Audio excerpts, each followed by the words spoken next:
ಕ್ಷೇತ್ರ ಪುನರ್ವಿಂಗಡಣೆ bill pass ಆಗೋದಕ್ಕೆ ಬಿಡಲ್ಲ ಅಂತ ರಾಹುಲ್ ಗಾಂಧಿ ಹೇಳಿದ್ದಾರೆ. ಲೋಕಸಭೆಯಲ್ಲಿ ಮೋದಿ ಸರ್ಕಾರದ ಬಿಲ್ಗಳ ಬಗ್ಗೆ ರಾಹುಲ್ ಚರ್ಚೆ. ದೇಶದ ಚುನಾವಣಾ ಭೂಪಟವನ್ನೇ ಬದಲಿಸುವಂತಹ ಯತ್ನ ಇದು ಅಂತ ರಾಹುಲ್ ಗಾಂಧಿ ವಿರೋಧ ವ್ಯಕ್ತಪಡಿಸಿದರು. ಯಾವುದೇ ಕಾರಣಕ್ಕೂ ಈ ಬಿಲ್ ಜಾರಿಗೆ ತರೋದಕ್ಕೆ ಬಿಡಲ್ಲ ಅಂತ ರಾಹುಲ್ ಗಾಂಧಿ ಹೇಳಿದ್ದಾರೆ.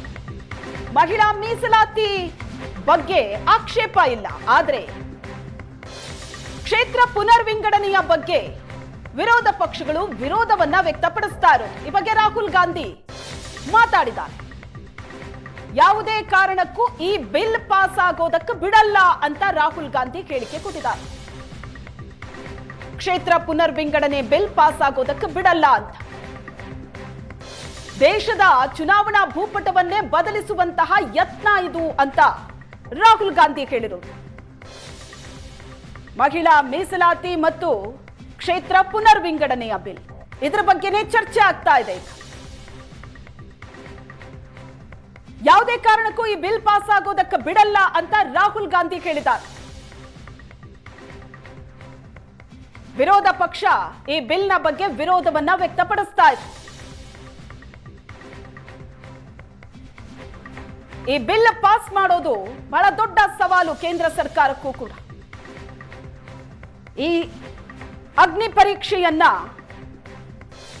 ಕೇಂದ್ರ ಯಾವ ರೀತಿ ಎದುರಿಸುತ್ತೆ ಅನ್ನೋದು ಈಗಿರೋ ಕುತೂಹಲ. ಕ್ಷೇತ್ರ ಪುನರ್ವಿಂಗಡಣೆ ಏನಿದೆ, ಇದಾಗಿದ್ದೇ ಆದ್ರೆ ದಕ್ಷಿಣದ ರಾಜ್ಯಗಳಿಗೆ ಅನ್ಯಾಯ ಆಗತ್ತೆ ಅನ್ನೋ ಕೂಗಿದೆ.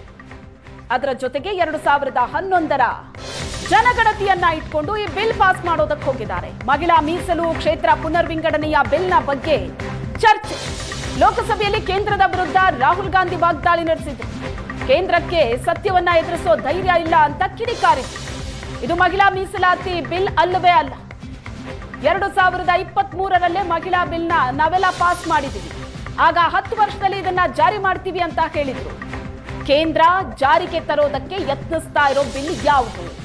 ದೇಶದ ಚುನಾವಣಾ ನಕಾಶೆಯನ್ನೇ ಬದಲಿಸುವಂತಹ ಬಿಲ್ ಇದು. ಮಹಿಳೆಯರನ್ನ ಮುಂದಿಟ್ಕೊಂಡು ಬಿಲ್ ಇದರಲ್ಲಿ ಅಡಗಿಸಲಾಗಿದೆ ಅಂತ ರಾಹುಲ್ ಗಾಂಧಿ ಆರೋಪ ಮಾಡ್ತಾ ಇರೋದು. ಮಹಿಳಾ ಮೀಸಲಾತಿ ಬಿಲ್ ಏನಿದೆ ಅದರ ಬಗ್ಗೆ ಆಕ್ಷೇಪ ಇಲ್ಲ, ಆದ್ರೆ ಈ ಕ್ಷೇತ್ರ ಪುನರ್ವಿಂಗಡಣೆ ಬಿಲ್ ಇದೆಯಲ್ಲ, ಇದರ ಬಗ್ಗೆ ನಮ್ಮ ಆಕ್ಷೇಪ ಇದೆ. ದೇಶದ ಚುನಾವಣಾ ನಕಾಶೆಯನ್ನೇ ಬದಲಾಯಿಸುವಂತಹ ಬಿಲ್ ಇದು ಅಂತ ರಾಹುಲ್ ಗಾಂಧಿ ಕೇಂದ್ರದ ಮೇಲೆ ವಾಗ್ದಾಳಿ ನಡೆಸಿದರು. So this action, please understand what has happened here. It is important that everyone understands. The BJP knew, they knew very clearly that this bill actually cannot be passed. They knew it. They are not stupid. They knew every opposition person would oppose it. This bill cannot be passed. This was a panic reaction. Yes. This was a panic reaction because the Prime Minister at any cost needed to send 2 messages. Number 1, he needed to change the electoral map of India. And number 2, he needed to send a message again that he is pro-women. Why he is doing that, I will leave to your imagination. Yeah. I will leave it to your imagination, but the powers that be know exactly why he's doing it. Sir, the truth is the magician has been caught.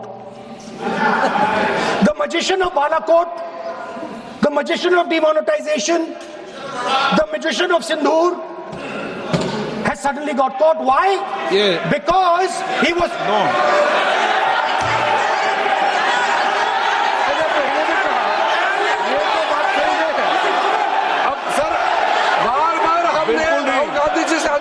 ये तरीका बिल्कुल भी नहीं है, होने के नाते बिल्कुल नहीं बोलिए, मगर नियम से बोलिए। करूंगा मैं।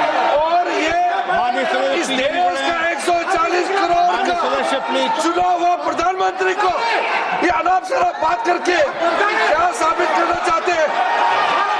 आज जो भाषा इस्तेमाल कर रहे हैं, स्पीकर साहब ने बार बार कहा कि वो बोल सकते हैं मगर नियम के तहत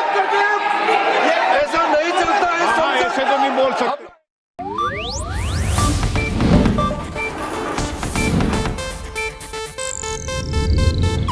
ಇದು ಏಷ್ಯಾನೆಟ್ ನ್ಯೂಸ್ ನೆಟ್ವರ್ಕ್ ಪ್ರಸ್ತುತಿ.